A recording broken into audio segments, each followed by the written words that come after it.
It is Genius Zone time here at Edge Radio Australia. Great to be here with the lovely Terry, who is our resident genius. And I know you wear that mantle so well. You really do. Thanks, Aaron. Yeah. Did you feel any sarcasm in that? I don't know. Just a little touch. Bit. Just a touch. No, I am teasing. I actually really enjoy the fact that because when you first came up with the name and you said this to me, I thought, don't know. But bit braggy. Bit braggy, yeah. Bit braggy, you're such a meek, mild person, right? Yeah. So, but when I look at it now and the fact that you are actually saying awaken the genius in everybody, I get it. I get it. So it's kind of cool. Actually, the genius zone doesn't come without the calamity. Calamity, without the weakness, without all the, stuff that puts people in the exact opposite of genius. 100%. So puts them on the back foot, puts them in the weakness, like what we were just talking about backstage, where something in politics might be looking like the president is on the back foot, but is he? In this particular case, absolutely not. He's not. Look, unfortunately, I guess politics is a game. Like everything in life is an element of gamemanship in all of this, I guess. Yeah. And you might not like the way that things were done, but things are done for a reason, so. Absolutely. Yeah. And it's a bit of the bow and arrow effect. With the bow and arrow, you got to go right back and then whoosh. I've never heard that saying before. Yeah, actually one of my clients told me that one. Yeah, okay. I liked it, so I thought I'd mention it. Definitely have that. Yeah. The bow and arrow effect for me is when I release it, it takes my ear with it. Yeah, I'm just no good. No. Not your hair? No, not my hair. Actually, truth be told, last time I used a bow and arrow, I did have hair, lots of it, in fact. So, really? But yeah, and all jokes aside. I cannot imagine you with hair. Oh, I so can. I remember it well. Goodness. Yeah. I held on for a long time. Because hair is so, it can change you. It does. One little thing can change you. Anthony Robbins says there's about that much difference between a woman who is butt ugly and badass beautiful. Yeah. And it's between the nose and the mouth.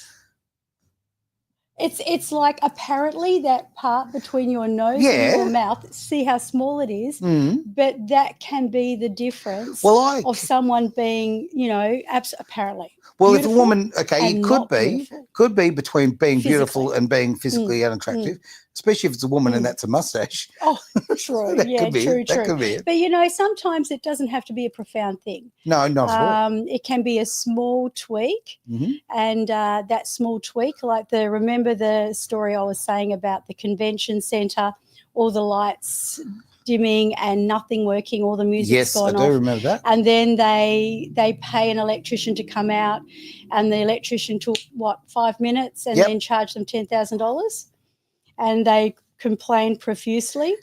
And, it was $1 for coming out and flicking the switch, but $9,000 for knowing which switch to flick. Oh, your maths ain't great, but the story is good. I really like that. And you know what you were saying before about the attractiveness thing and whatever. Work with me here a little bit. Is okay. Do you know what I have found over I'm going to even say the last few years of my life? I really noticed this is true beauty. Obviously, you could be gorgeous to look at, but if your personality is ugly, you look ugly, right? Absolutely. Yep. But the X factor is actually something that comes from within. Yeah. You could look like a supermodel, but I tell you, if you haven't got that last little piece of the puzzle, it's And it's interesting too, because there's so many people that can walk around arrogantly and thinking that they're, God's gift to women or God's gift to men. Yep. And they have not one bit of charisma. No. And yet the one that kind of has a little bit lacking in their self-esteem, like just a normal amount of self-doubt, have this incredible charisma. That's what they say, that magnetism. That's a great thing. I think a little bit of self-doubt is really important, okay? Because, I used to actually joke about the arrogant thing, right? Okay, like people would say, people used to call me arrogant, right? And I would correct them and say, no, the word is arrogant, right? Arrogant. Okay, right, yeah, look, I'm going to own it, right? Because I was, but the truth is, and this is from my perspective anyway, back when I was racing, things like that, you have to be confident, and you have to portray yourself as confident, right? You're bringing a lot of people with you, and you are, you're the leader in this situation, and therefore you must give that, not, and when I say image, you must carry yourself with that. And a lot of people don't read that well. Okay. It's not actually a negative thing. Sometimes it is. Some people take it too much, and you do need to ground yourself. Yeah. And definitely. I think the difference is exactly what you just said. You be confident, but have that just a little bit of self-doubt. That's important. It's humility, right? And I have to say too, because I am a great believer that you do have to have rock solid certainty. You know, the old saying about what Napoleon Hill wrote in Think and Grow Rich, the man with the most certainty will win. Right. And, you know, so sometimes, and that's why, you know, you do have to have that level of definiteness of purpose. Back yourself. But not with everything. Right. Like you can walk into a room and own the stage or own the room because you know exactly what you're talking about or exactly what's what. And then it's like actors. I can't remember if it's Ben Stiller or one of those guys, and apparently they are so shy off stage without their script and they're awkward. So they have this awkwardness, but that awkwardness almost makes you, from where I'm standing anyway, makes them a bit more endearing. Like, so it's not like they've got it all together. They're not perfect in every way. Yeah. They have that air of confidence and power and certainty when they know what they know, and when they're in their zone of genius. But they're not arrogant in every sense of the word. No, they're still human. Just exactly that. I think there's a misconception about that whole line between confidence and arrogance. I think it's something people need to understand, and also whatever your job happens to be, or your passion, or your sport, or whatever. You do need. You got to turn life up to 11 a little bit sometimes, right? It doesn't mean you're fake. It just means you sometimes need to give that switch, that dial, just that little bit extra. Dial it up. Dial it up, which is going to be very relevant to some of the questions we've got. Oh, look at you. Here, okay, you've gone low tech and high tech. I see you put them up on the screen. I'll pop those up in a moment. Yes. And you've gone good old-fashioned paper. Well, why not? I like to call it the iPad from 1986.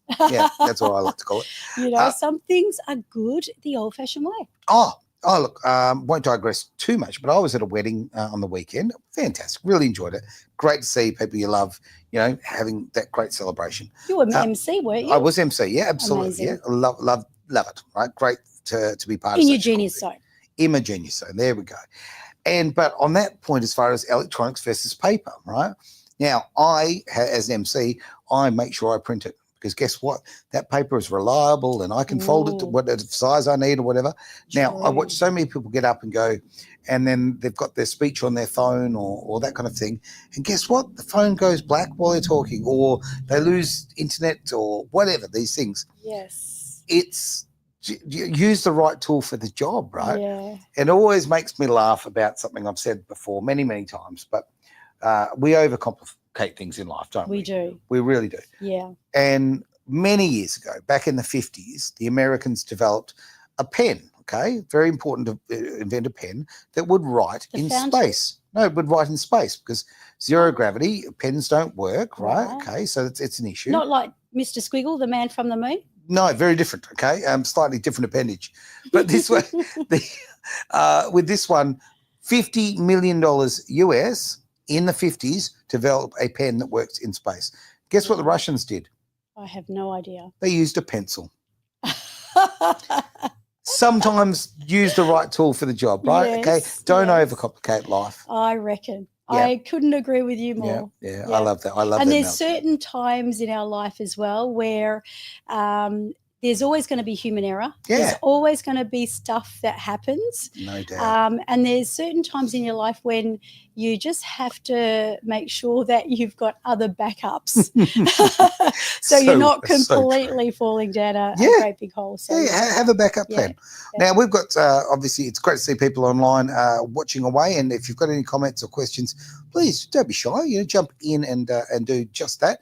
But I'm going to take this opportunity. I'm going to bring up actually the first question if I may. Now, this, we'll make it nice and big so the blind old bugger in the back can actually read it.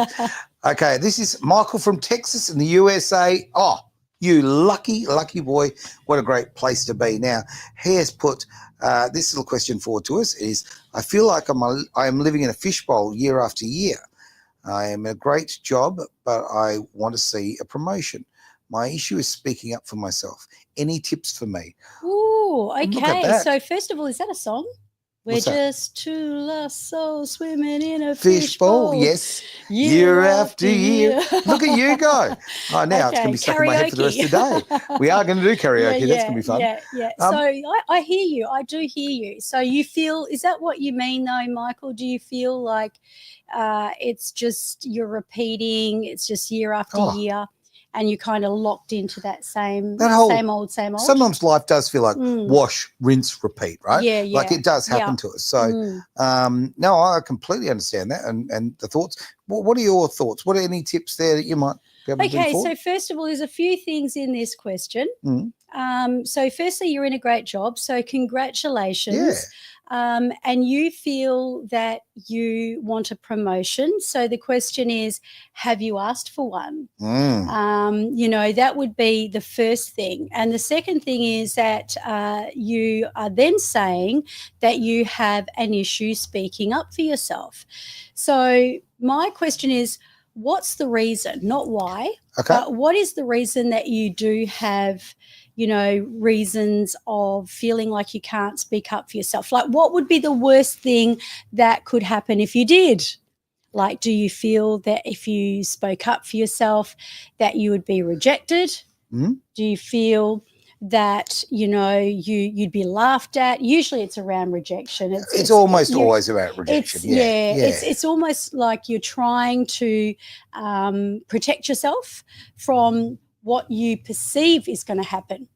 But perception's one thing, right? Yeah, that's right. But perceive is really it. It's, because it's not reality. They often say fear is false evidence appearing real. I like that. So if you can, kind of dissect that a little bit and ask yourself, what is the worst case scenario that can happen if I do ask? I mean, are you going to get fired for asking the question? I don't think so, right? And it's interesting that sometimes rather than just living in that fear and not really processing it, sometimes when you can, dismantle it a little bit and pull it apart and look at, well, okay, what is the worst thing that's going to happen? Ask yourself that. What's the best thing that could happen? What an important flip, honestly. Yeah. Why don't we do it? Why do we look for the worst case scenario? Why aren't we looking at, hang on, what can we gain out of this? What is the best possible thing that could happen? That's I right. love that. I love that. It's more about what it does for Michael. Right. Because he's got this story going on that he probably doesn't even know about. Yeah. And he feels that there is something that is holding him back. But no matter whether it is that you're wanting to ask for a promotion or you're wanting to ask a girl out or whether you're wanting to sort of embark on something that's exciting and you want to do it, but you're sort of held back by fear. If you ask yourself, what's the worst thing that can happen? Yep. What's the best thing that can happen? And what's the most likeliest thing that will happen? Look. The options are plenty there. I refer back to something I've used in many, many years of my life, and this works for me. It might not work for everybody else, but here's my little theory on that, right? Okay. I used to say this, and I have lots of little phrases I tell my noggin about. Nobody ever spontaneously combusted because someone said no. You're not going to stand there and catch fire and disappear, right? Okay. Yeah. What is the worst thing that can happen? Well, do you know what? Someone can say no to you. So whether it's a job and asking for a raise, whether it's a pretty girl on the other side of the room in a bar or whatever. No. If she says no, do you cease to exist? You know that Truman Show? Did you see that? Yeah. It's really positive. And he goes up to this woman and he goes, what is the chances of you going out with me? And she goes, like about 0.5%, and he's running around going, yes, because he's looking at the 0.5%. Yeah. You know, I mean, that's completely left field right there. No, but I get where you're going on that. Yeah. And I thoroughly agree with you. I think that, okay, as human beings with media, with culture, we're always taught to look at the worst scenario here, right? Well, what is the worst scenario? Someone says no. Look, you're working hard. You're obviously valuable to the company. You're probably worth a raise. And if you feel confident that you deserve a raise, whether it be money or a promotion in the department, whatever, and you feel it's difficult to speak up for yourself, I get it. We all get it because we do that to ourselves. But ultimately, if you can just literally get past that, really easy for me to say because I'm not you, but I have been you. And the way to get around it is to stick the chest out, walk up there, and also maybe have some prepared answers. You know, okay, then they might want to say, that. yeah, like, okay, ultimately they're going to say, okay, well, why should I give you a raise? And you can go, well, because revenue since I came here is up 18%, whatever happens to be, right? Okay, you are pre-prepared with the answers that will actually give that value. Now, it's a technique in sales, isn't it? It's about objections. Can you remember the 3 truisms? Can you talk to Michael about that? Do you remember? Because no, I don't. What you have just brought up is exactly that. Because, like, if you are honestly, Aaron, if you did a certification in NLP, you know what you'd be saying every single day? You'd be going, I already knew that. I already knew that. I already knew that. And see, this is the thing. I already knew a lot of stuff, but it's different when it becomes conscious competency. Gotcha. And there is evidence to say this works. Yep. So what you're just saying is, you know, really doing your due diligence, looking at every, you know, aspect of what he's talking about, why he should ask for a promotion. Because in a way, you've got to sell yourself, don't you? I mean, you've got to sell yourself. Sales. People don't want to be a salesman in life, right? Okay, people will say, I don't want to get involved in sales. Life is sales. Kids are salespeople. They're the best salespeople. Oh, man, ain't that truth? But everything in life is sales. You go to a job interview, that you are selling yourself, okay? Again, that pretty girl on the other end of the bar, you are selling yourself. Just about every opportunity. When you meet new friends, guess what? You're selling yourself. You're the product, okay? So know the good things about the product. Know the things, and also people like to talk about themselves.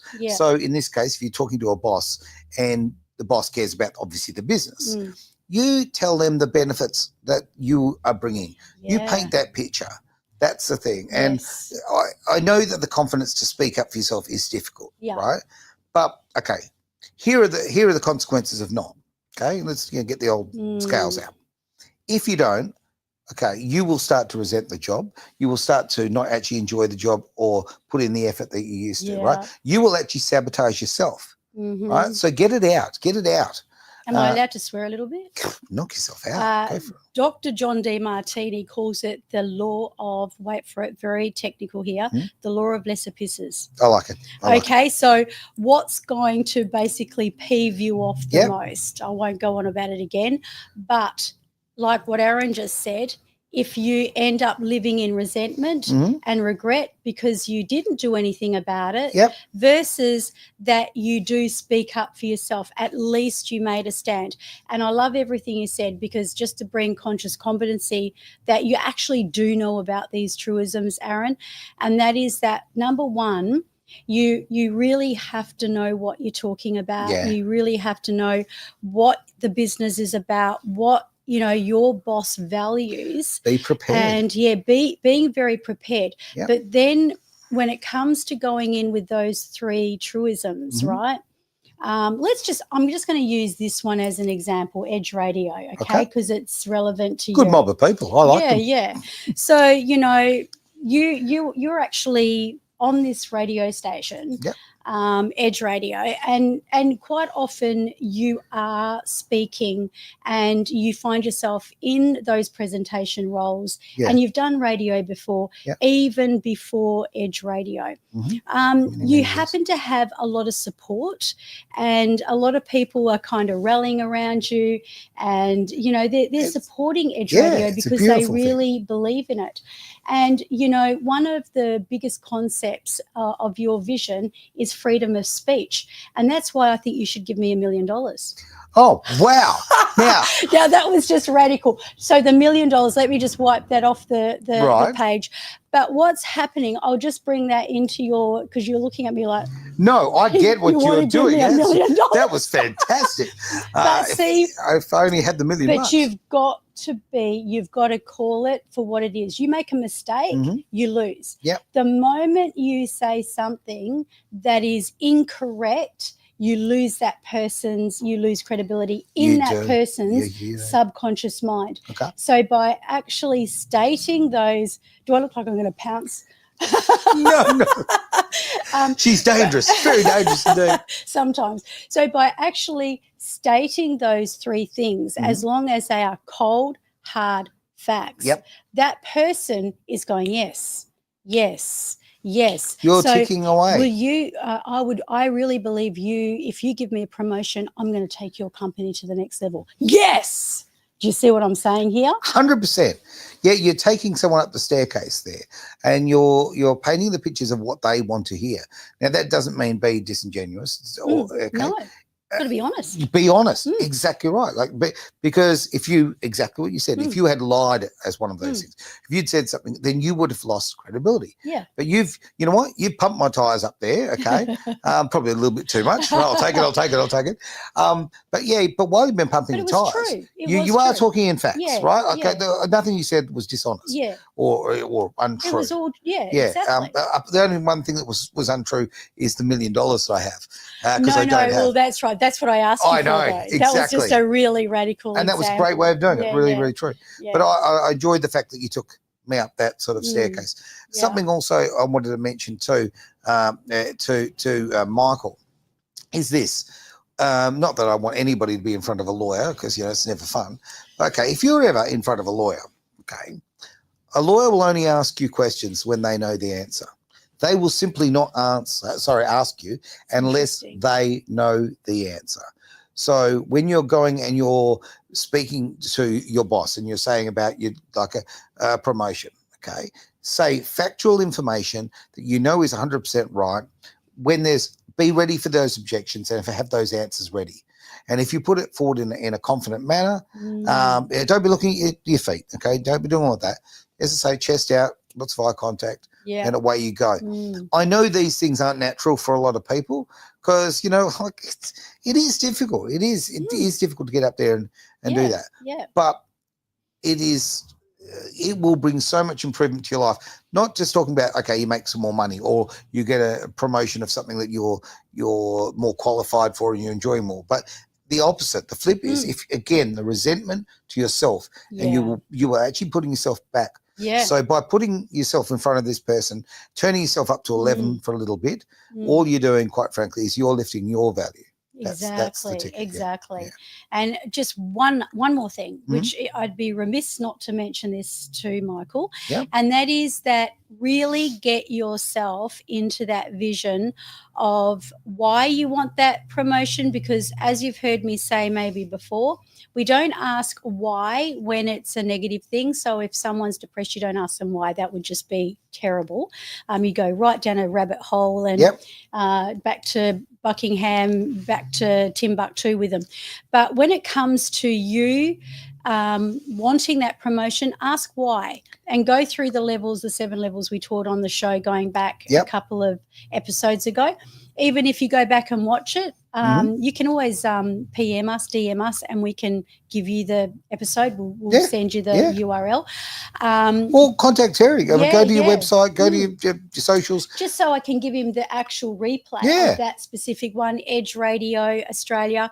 And really ask yourself why do you want that promotion? Because when you know your why and you're super clear on it, that's going to be very compelling. That energy is going to be very compelling when you are actually conveying what you want to your energy boss. Is a massive thing. I thoroughly agree. And I think I will always come back to it because of you said about the confidence thing, right? I have, and if I'm being very honest with the world, there is a part of me which is insecure, right? I don't look in the mirror and see Brad Pitt, so I have that level of insecurity, right? Yeah. But and I'm proud of this because this is how I've lived so much of my life. This is a big but, and I will not lie. I'm telling you right now, if I see someone across the room and that I'm single for argument's sake and I want to talk to them, I don't care if they are drop dead gorgeous. Okay, I'm going to walk over and I'm going to introduce myself, or I will start a conversation, whatever. I will interact, is what it comes down to, right? Yeah. Okay, and that has worked. You're not going to let them intimidate you by their beauty. No, not at all. Because you know what? So many of those good-looking girls are intimidated in themselves because nobody approaches them. Yeah, this is the story we hear, and I think for me, it's empowering to me because it makes me feel more confident, makes me feel better about myself. By being able to do that, and the outcome has been in my life, I've been able to have wonderful experiences, have great relationships with fantastic people. The old story about you're shopping out of your neighbourhood and a girl being out of your punching above the waist, punching above the weight, all of that. Well, quite frankly, I've been running into the ring like Mike Tyson for all my adult life. Really? I punch way above my weight. Absolutely. I do need to say on that note, though, you do definitely. You can punch. You deserve to punch as high as you like, and I think that it would be very magnetic and very charismatic for you to go up to a girl and just start talking to her. That would be very impressive. She would put you up there because you are game enough to do that, where a lot of men might be like trying to play ducks and drakes or trying to play games. Well, they're just afraid. You know what I mean? You know what? They're ultimately they're just there. But you're being you. Do you know what I mean? I'm just going to be me. Even though we're not talking about relationships and we've gone off on a bit of a tangent. We have. Just saying. But why I mention that is, and I get 100%, is because I'm trying to convey, and I hope I'm doing it accurately, to Michael that, okay, it's very much a similar kind of thing, right? This is a relationship you're building, okay? Whether it be a girl or a boss, you're going there and you're saying to them, I am confident.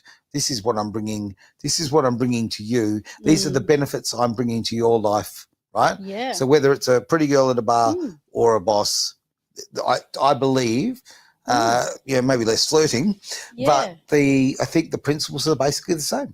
You're right. I absolutely 100%. People are people. Energy is energy. Yeah. And go in there and go hard or go home, right? That's it. So I'm going to bring up our next question. This is from Sophie from Melbourne.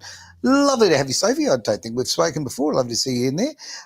And Melbourne, Australia, for those who are all around the world on the East Coast. Now, Sophie says, I've been working hard to grow my business online and struggling to attract the right clients. I should be further along than I am. Any ideas for me to succeed? The story of many coaches, healers, and leaders' lives, namely myself. Right. And I will say this, that even though I don't classify myself in the least bit arrogant, I think that kind of air of confidence I have always held in my mind about the work that I do. Okay. And when I was in clinic and we used to do workshops and retreats, it's like, I was in my zone of genius. It wasn't always like that though, Aaron. No, it wasn't always like that. There was terrible moments of time as well. So when I entered, and I feel like it's relevant to share this with you, Sophie, when I entered into the online space, I went in there thinking, well, I did have an air of arrogance because I went, oh, my gosh, this is going to be an absolute walk in the park. Right. And boy, was I hit with a very hard knockdown. Reality bites. Because, especially, I don't know what the kind of coaching you do, Sophie, but most of the people that I'm attracting, they're quite gifted. They're spiritual. They're empathic. They're very much intuitive, and so they're tuned into other people, and they want to make an impact so they can pretty much really serve many people that have got a problem. Yep. But the fact is that in the online space, if you talk to everyone, you're talking to nobody. Yeah, so you have to know your people. Yeah. And this can be a really big trap because, when they talked about that, I know it's not a 5-letter word, but niche. Yes. I just went, you know, I can't that spell was that. Could like be a 5 minutes. Yeah, I can't spell. Yeah. Yeah, okay, it doesn't matter. But niche was just so, it was repulsive. I found that so repulsive. Okay. And I think the biggest mistake I see in the online space is everyone says, I'm a confidence coach. Oh, really? Yeah, or I'm a trauma, I'm a trauma-informed coach, or I'm a this coach, or I'm that. Labeling it. No. It's who you're talking to. So, for example, if I'm really going to knuckle this down, I do feel that I can help people with, not because I'm any kind of guru, but because the work that I do, that I've been gifted with, does help make profound change. And that's because the person on the other side has it in them. So you're the brings vessel, out, right? Yeah, that's all. Just the vessel. But that brings out their genius. Yep. So what I recognized I could have quite easily said I was, specialized in trauma, specialized in this, specialized in that. But you know what? I had to look right across, and this is what I'm going to say to you, Sophie. I'm going to get you to write a letter to your client. Okay. But your client is going to be one person, and that one person is going to be the old version of you. And that person is going to be, they're going to have those insecurities that they never ever share with anyone, not even their great grandmother. We've all got them. And what you're going to do is you're going to spill it out on paper, girlfriend, because you don't have to say it's about yourself, but you're writing it to your client, which is the old version of you before you were healed. Yeah. You're actually talking about all of the insecurities, where they've been, what they went through, some of the things that they've encountered, where the carpet's been ripped from underneath them, how they've been walked over, downtrodden, how there's been certain elements of their life, like, you could relate to it in what way you've been through. Yep. And if you were to describe all of those things, and then you flip it over and you keep writing, and then you start talking about the dreams. Now, what were your dreams? So in your dream that you've always wanted to impact people. You always want to make people feel good about themselves. And you want to feel good about yourself as well. You want to be recognized. You want to be, acknowledged. I'm just saying this, right? I know I'm looking at you, but you know what I mean? Like, you're talking to them like that secret version of your old self, and talking about the secret dreams. And then you're going out there and saying, this is how it is. That's why when I bring people onto podcast, and we're going to have a couple of people come on the show. Yeah, it's going to be very, very cool. Yeah. Yeah. Got a spot there on the couch. We're going to really be able to, knuckle down, and that enables your client to go, oh my gosh, how does that person know that about me? That's exactly what I'm going through, Human experience, right? We've all got one. And tell you what, they cross over an awful lot. Yes. Yeah. Yes. Yeah. You bang on. They're really good techniques. They're not something I actually would have naturally gone for. So, no, I like that. I think this is for, in terms of that coaching element. Also, create and make sure, Sophie, that you've got an acquisition. A lot of the people training in the coaching space will teach you, no, you don't have to talk about whether you're a Reiki master or you're a shaman or, you're an NLP or hypnotherapist or whatever you are, or an electrician or engineer. Okay. You don't have to say that. I say absolute rubbish. Right. I say you do have to say that. You do have to say, this is what I do, and I can change your world, and this is how it changed my world, and this is how I can make a difference. Because for you know as what? Well. If you're authentic, right, that's okay. You're going to talk about the things that are real, and then the transparency is very, very important. I think anybody who's looked at NLP, we've done it because we're trying to make improvements in our lives. We're trying to, rewire things that may have been, miswired in the past. Yeah. So there's credibility in the journey. Yeah. Right? Okay. And if you haven't had if you haven't had that journey, if it's been all smooth sailing, yeah, I would think, personally, me anyway, I would not be attracted to a healer, a person in the space of any description, if they hadn't had life with a bit of hard yards. Just I'm not interested. Absolutely. I want people to be authentic. I want to see the warts and all about it. I think that's a big thing. And I would also put to Sophie that, like, she said she's been working hard in the business online, and that really get that. Like, I'm a big believer in this. In fact, and I can actually genuinely say it's successful if you are consistent and you are relentless about it, because if you build it, they will come. If you have quality and you believe in the product, so to speak, and in this case, the product, I was about to say is you, but it's really not. The product is your clients, right? Yeah. Okay, and the people in the lives you'll improve. So, so true. And I mean, we've got our elections coming up and all that kind of jazz. And I mean, do you ever hear a Liberal talking about a Labor and banging on about promoting that? No. And the same vice versa. You're not going to get a Labor person that is speaking in terms of Liberal. So if you can, know what you're offering and really don't be, because this is something that I find really a lot of people, and I fall into this category too. Okay.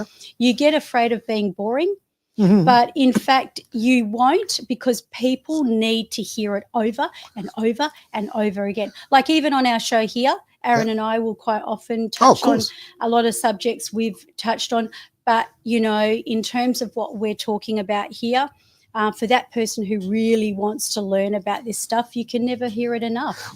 100%. And also in this particular space, okay, this could be the very first time that you've ever seen this, or this could be someone who watches every single one of our shows. Yes, we do need to sometimes repeat this, because you've got to take into account new people are coming on board, and they might want this information. They might want to share this part of the journey. Yeah. So, and it's important also, as silly as it sounds, by repeating these things, you're defining and emphasizing habits. You're becoming a thought leader. Yeah, okay. That's another way. Yeah, definitely. So thought leadership, and not everybody has that. They might have, Ian calls it philosophy. Okay. And he used to, I shouldn't go into that, but he says that some chiros will not have the philosophy. And then you'll have the chiros that do. And that's a lot about thought leadership, why they're doing what they're doing, what's behind it, and all that kind of jazz. So it also plays a really big part in branding. Okay. So if you're branding yourself, don't be shy of banging on about the same old thing over and over and over again, because it's what then people go, Aaron Malloy, oh yeah, the radio dude, he stands for freedom of speech. Yeah, he's really big on, the belief system of, all the things that you are, because you speak about it a lot. Don't be afraid to do so. And I won't stop. Like, okay, you know what? Things don't need to be reinvented. Some things work, and some things are integral to your integrity, right? Okay, so it's good to talk about them over and over again. If I walk into a pub and I order a beer, okay, I'm not going to say, can you put the head down the bottom, please, and put the rest of the beer on top, right? Okay, there's a reason why it works. It works, right? That's right. Okay? Don't try and reinvent the wheel. I like that. Boom, it's really important. You're getting good at these metaphors. Oh, spent a lot of time with you. What can I say? No, we're very, very lucky. We really are. And Terry, you really deserve a whole lot of credit here, because you bring something to Edge. Well, I mean, I'd never heard of NLP before, not at all. Right? Yeah, no, never heard of it. That's awesome. And I mean, like anything, I'll take some bits that I like, some bits I don't. I'll give those, I'll toss those. But if it's making me a better person, or actually, if it's making me understand me better, and it's making me be able to go, okay, now I understand me, I can now go forward as a better person. I can make the changes. If you're not aware of the changes, if you're not aware of the issues and the things that are holding you back, then you won't change them. Exactly. Right. So NLP, in my eyes, is really wonderful for that. So I hope that Sophie's got something out of there. I really definitely definitely want her to gain something from that, because just keep going, be consistent. Write that letter. Oh, that's a great idea. I love the letter idea. Whoever it is. Dear Myrtle. Dear Myrtle. Okay, I've never met a Myrtle. I'm just making that up. I have met a Dennis, though. Now, Dennis from Perth, I don't know. Could this be a Dennis? I don't know. G'day, mate. You're obviously a local. Drop by, say hello. Now, Dennis has actually said, my wife just left me, and oh dear. While I know it's a good, hang on. It's difficult to read. Let me just look at that again. My wife just left me, and while I know it is a good thing because it was a toxic relationship, okay, how can I move on and feel normal again? Mate, I'm really, really sorry to hear that, you've gone through that, but there is absolutely light at the end of the tunnel because, as you said, it's a toxic relationship. Guess what? Sometimes things have to end, right? Okay?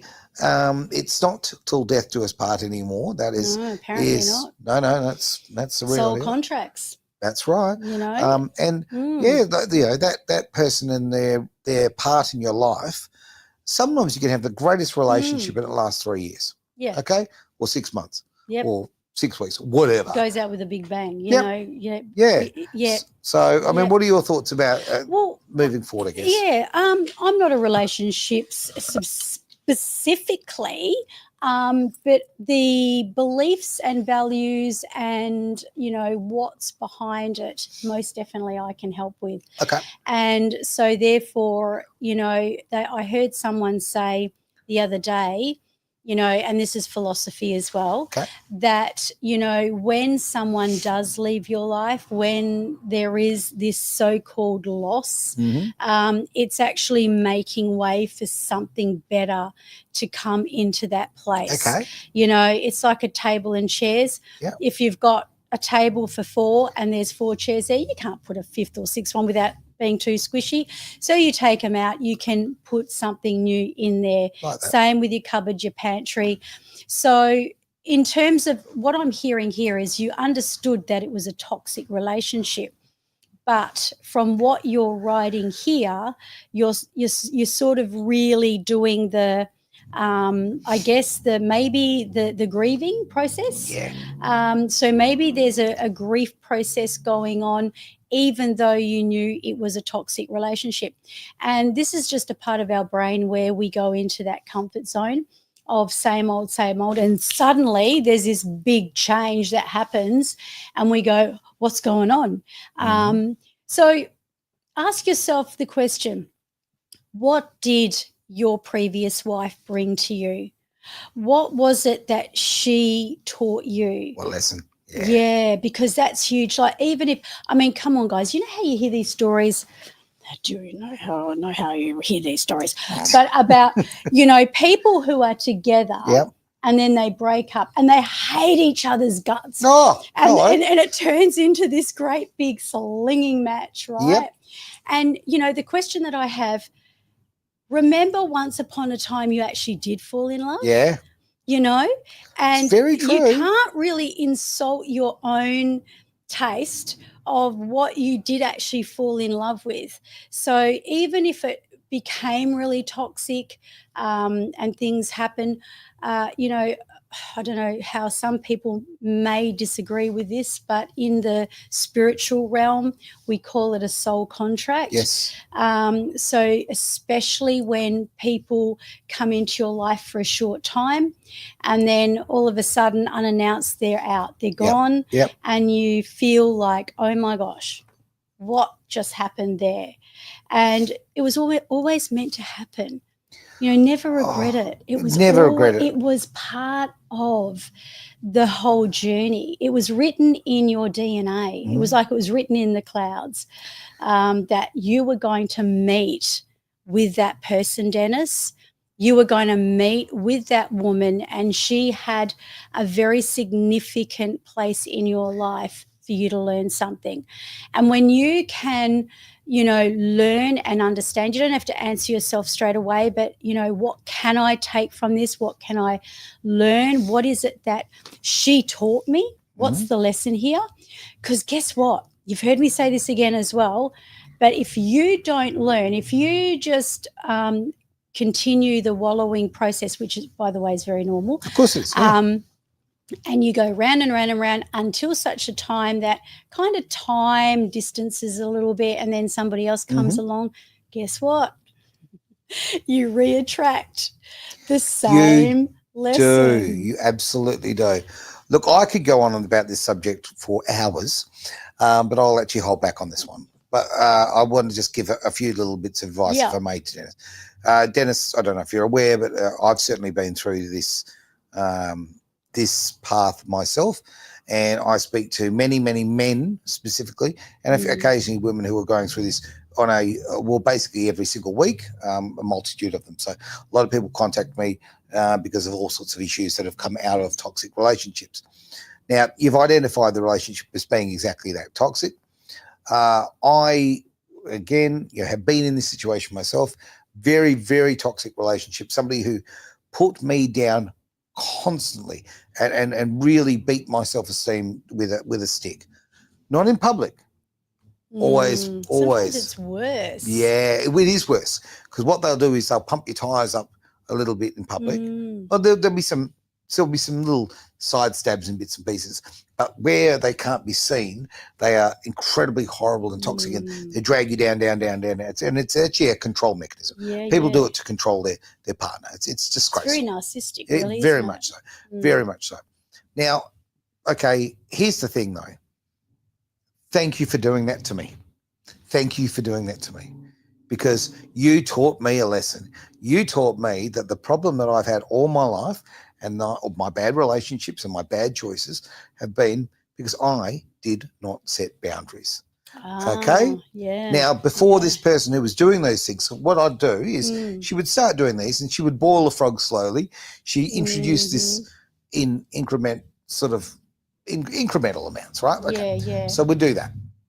And so you wouldn't notice. Yeah, I didn't notice. And then I realized, hang on, you're taking away almost all my friends. You've alienated me from my family. You've done all of these things, right? Wow. And here I am, okay? So it's happened over a period. But guess what? I opened the door because I didn't early on, when there were signs of that. I didn't go, hang on. Here's my boundary, right? No. You're not allowed to alienate me from my friends. You're not allowed to take away my friends and family. You're not allowed to do that. You're not allowed to use my children as pawns against me. You know, like my beautiful kids from a previous marriage. She used those against me. Okay.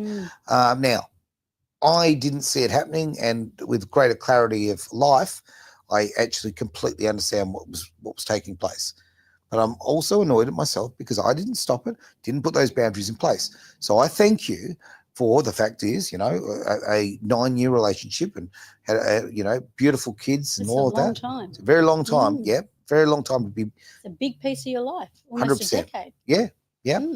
Now, but I thank you. I thank you for teaching me, because I'll never do that again. I will now know that, I'm sorry, when I see things going awry, I will now draw that line and say, no, you don't pass it. Now, I don't know if that's Dennis's situation. I would assume there's a lot of similarities there. I bet there is. That's usually how it goes. Yeah. And as far as how do you feel, look, how do I move on and feel normal again? Now, I used to give the worst advice on this. I used to say the best way to get over someone is to get under someone else. Okay? Okay. Or somebody else. Okay. Yes. Right? My old attitude was go find someone new, right? Even if it's just a fling, whatever, because the endorphins are flowing and it's feeling good and you don't feel the pain. Don't do it. Don't do it. Yeah. It's dumb advice. Yeah. Guess the best thing you can do is spend some time on your own and have clarity. Marry yourself. Yes. Have wonderful friends around. Make sure your friends, your family, your support systems are there, but don't be going and trying to fill that space in the bed. Okay? Spend some time on you. Yes. And that time will give you clarity.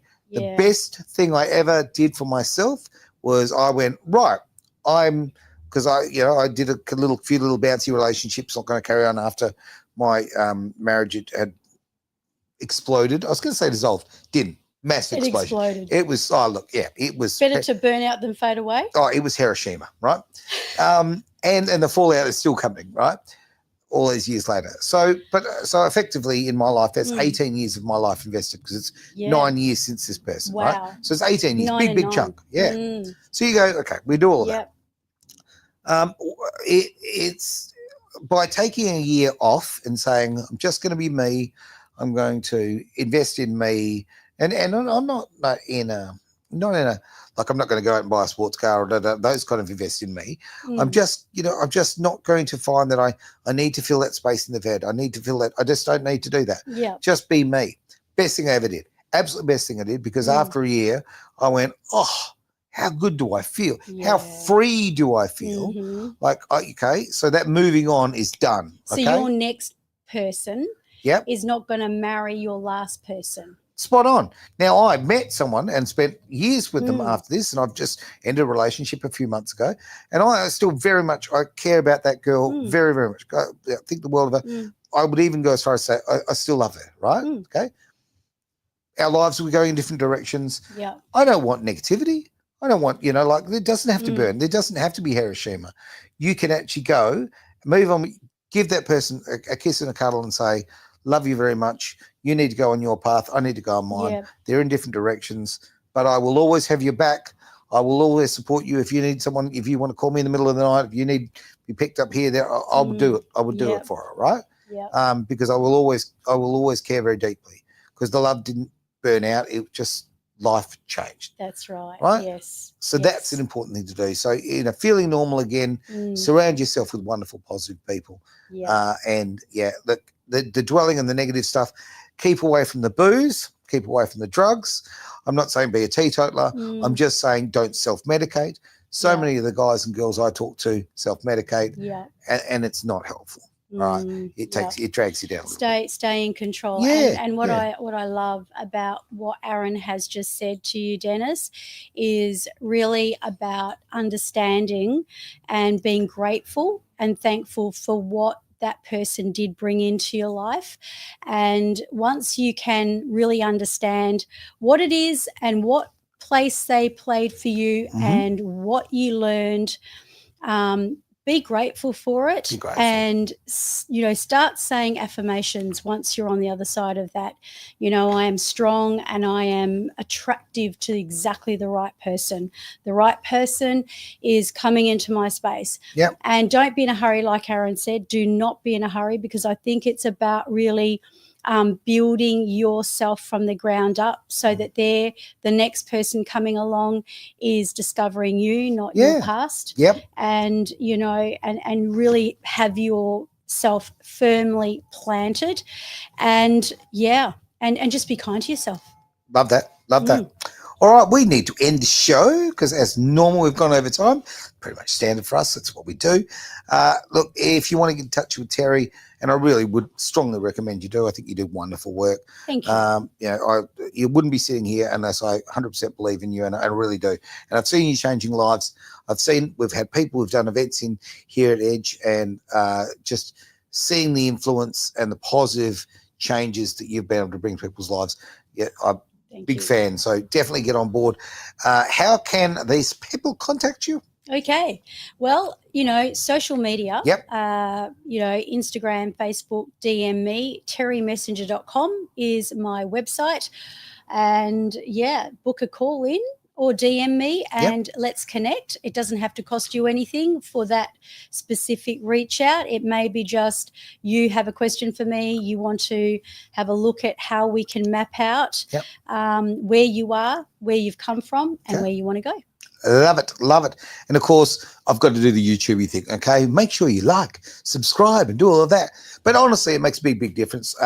Here at Edge, we don't play the algorithm game. So, if you can do that. And the main thing for it is, this is what I want to do. I want to reach as many people as possible. I want to reach people who actually might, if people find this valuable, if you're watching this and you found something we've said valuable, then why not share it with somebody you care about, right? Very good point. Yep. All right. That is us. Thank you very, very, very much for being part of the Genius Zone here on Edge Radio Australia.